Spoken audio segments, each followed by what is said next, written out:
दोस्तों, आज की हमारी कहानी दो खतरनाक देशों के बीच मौजूद दुनिया की ऐसी रहस्यमयी खाई की है जिसकी हिफाजत उनके मुल्क के सबसे खूंखार स्नाइपर करते हैं। पर हैरत की बात यह है, इस गुमनाम जगह के बारे में खुद उन्हें भी नहीं पता और ना ही उन्हें इसके पीछे दफन राज का अंदाजा था। लेकिन बदकिस्मती से एक रोज उनका सामना यहाँ की ऐसी खौफनाक हकीकत से होती है जिसके ऊपर भरोसा करना किसी के लिए भी आसान नहीं था।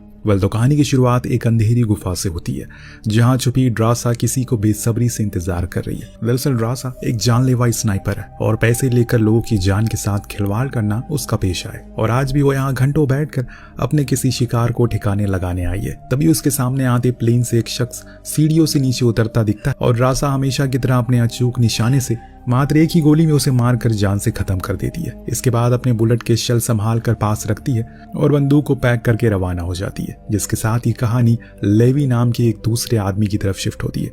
लेवी भी ड्रासा की तरह एक शार्प शूटर है, लेकिन आजकल वो अपने अतीत से कुछ खास परेशान था। बुरे सपनों ने उसके जीना हराम करके रखा है, इसीलिए मन को शांत करने के लिए वो अक्सर समुद्र किनारे कविता लिखना पसंद करता है। और आज भी लेवी इसी समुद्र किनारे अपने ख्यालों में खोया हुआ है कि अचानक उसके मोबाइल में एक मैसेज आता है जिसमें उसे जितनी जल्दी हो सके पेंडल्टन कैंप में पहुंचने के लिए कहा गया। लेवी बिना समय गवाए कैंप में पहुंचता है जहां सामने खड़ी भारती नाम की सीनियर महिला उसे बेहद गर्मशील से स्वागत करती है। और यहां उनकी बातों से हमें मालूम पड़ता है लेवी किसी समय पे आर्मी की इस टुकड़ी का हिस्सा था जिसे भारती कंट्रोल करती थी और वो उनके फेवरेट स्नाइपर था। भारती लेवी से कहती है कि उनके पास उनके लिए खास मिशन है जिसको अंजाम तक वही पहुंचा सकता है, मगर वहां जाने से पहले वो ये पक्का करना चाहती है लेवी के आगे पीछे कोई ना हो, क्योंकि अब वो जिस जगह पर जाने वाला है वो कब वापस लौटेगा कोई नहीं जानता, यहाँ तक कि खुद भारती भी नहीं। वही दूसरी तरफ हम ड्रासा को देखते हैं जो अपनी माँ से मिलने उनकी कब्र पर आई है, लेकिन अब वो यहाँ पहुंची तो उसके पिता को पहले ही वहां बैठा हुआ पाती है। वो उन्हें बुलेट की वही शेल पकड़ाती है जिसे देखकर पिता समझ जाते हैं उनकी बेटी ने आज भी किसी का खून किया है। हालांकि ड्रासा को ये सब करना बिल्कुल पसंद नहीं है, पर मजबूरी में वो कर रही है। अब ड्रासा के पिता जेम्स को अपनी एक नए प्रोजेक्ट के बारे में बताती है जो तकरीबन 1 साल तक चलेगा, मगर उसे इस बात का बेहद अफसोस है कि वो इस बीच उनसे मिल नहीं पाएगी। और तभी यहाँ पर जेम्स अपनी बेटी को लाइलाज बीमारी के बारे में बताते हैं जो कि उन्हें अंदर से खोखला कर रही है। वो अपनी जिंदगी से इतना तंग आ गए हैं, ये फैसला कर चुके हैं कि अगर कुछ ही महीने में उनकी मौत नहीं हुई तो आने वाली 14 फरवरी को खुद की जान ले लेंगे।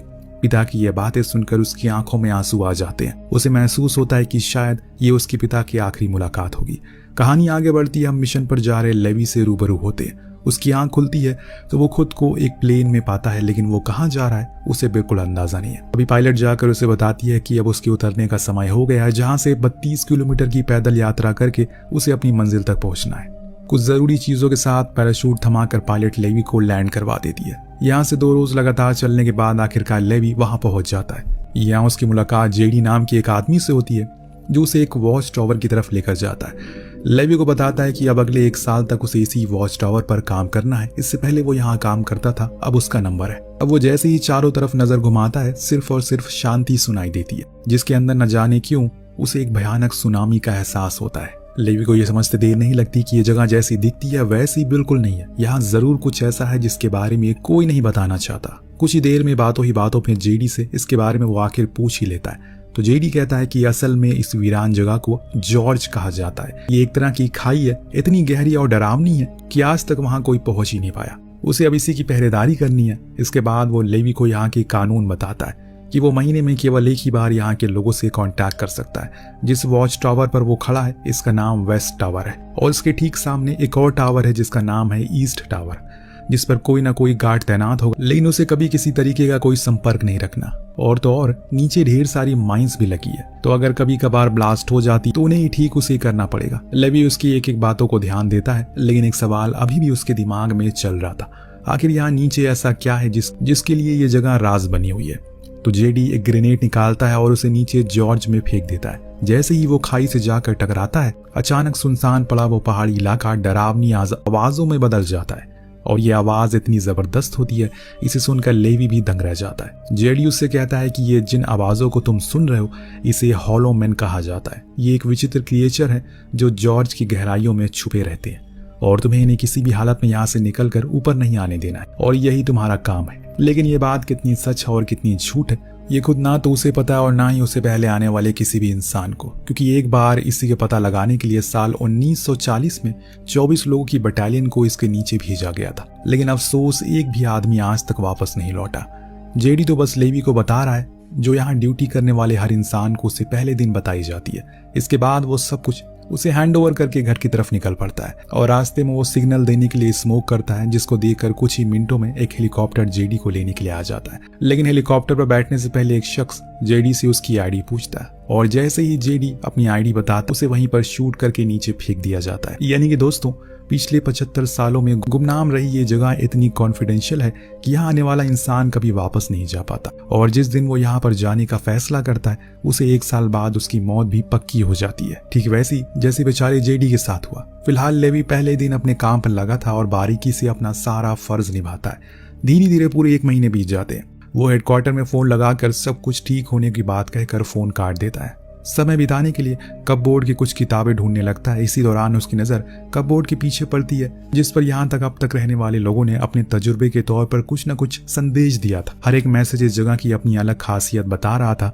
किसी के लिए ये मौत का कुआं है तो कोई उसे सुनसान कब्रिस्तान कहता है। इन सब को पढ़ने के बाद लेवी अपने टेलीस्कोप से सामने का नजारा देखने लगता है। इस बीच उसे ईस्ट टावर पर एक लड़की दिखाई देती है और ये कोई और नहीं बल्कि ड्रासा थी। ड्रासा को पहली नजर में देखकर लेवी उसकी खूबसूरती का दीवाना हो जाता है, लेकिन चाहकर भी उसे बात नहीं कर सकता।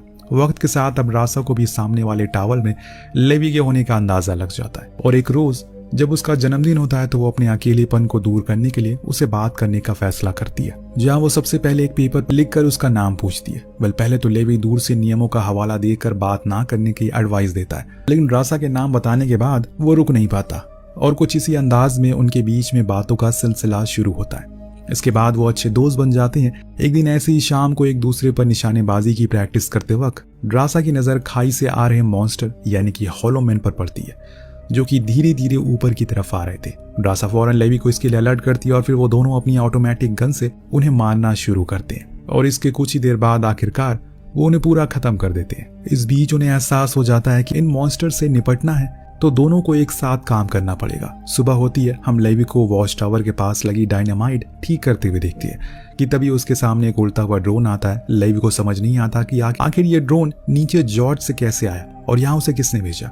वहीं दूर से नजर आई ड्रासा भी यह देखकर हैरान थी, लेकिन इससे पहले कि उन्हें कुछ समझ आता ड्रोन पलक झपक उनके सामने से गायब हो जाता है। इसी तरह दोनों को यहाँ रहते हुए पूरे 6 महीने बीत जाते हैं और रात में कमरे में आराम फरमा रहा लेवी आज ड्रासा से मिलने की ठानता है। अब वो धीरे से आर्म बॉक्स को ओपन करके एक आरपीजी में बारूद की जगह लंबी रस्सी को डालकर सीधा ईस्ट टावर की तरफ चला देता है, जिसे ड्रासा एक पेड़ से बांध देती है। फिर इसी रस्सी के सहारे पलक झपकती ही लेवी सीधा उसके पास पहुंच जाता है। अब ड्रासा लेवी को अपने पास देखकर बहुत ही खुश थी। दोनों ने साथ में नाइट डिनर ऑर्गेनाइज किया जहां एक दूसरे की खूब तारीफ करते हैं। लेवी उसे अपने अब तक के सबसे लंबे 3240 मीटर के शॉट के बारे में भी बताता है, तो वहीं लेवी बातों बातों में अपने पिता का जिक्र करती है जिनकी तबीयत बहुत खराब है।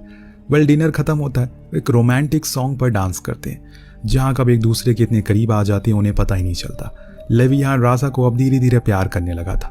वो उसे अपनी कविताओं के बारे में बताता है जिसमें से एक उसने अभी लिखी थी, लेकिन वो तभी उसे सुनाएगा जब वो यहाँ से निकलकर बाहरी दुनिया में जाएंगे। फिलहाल सुबह होती है, लेवी को अपने टावर पर वापस जाना है, मगर जैसे ही वो ड्रासा को अलविदा कहकर वहां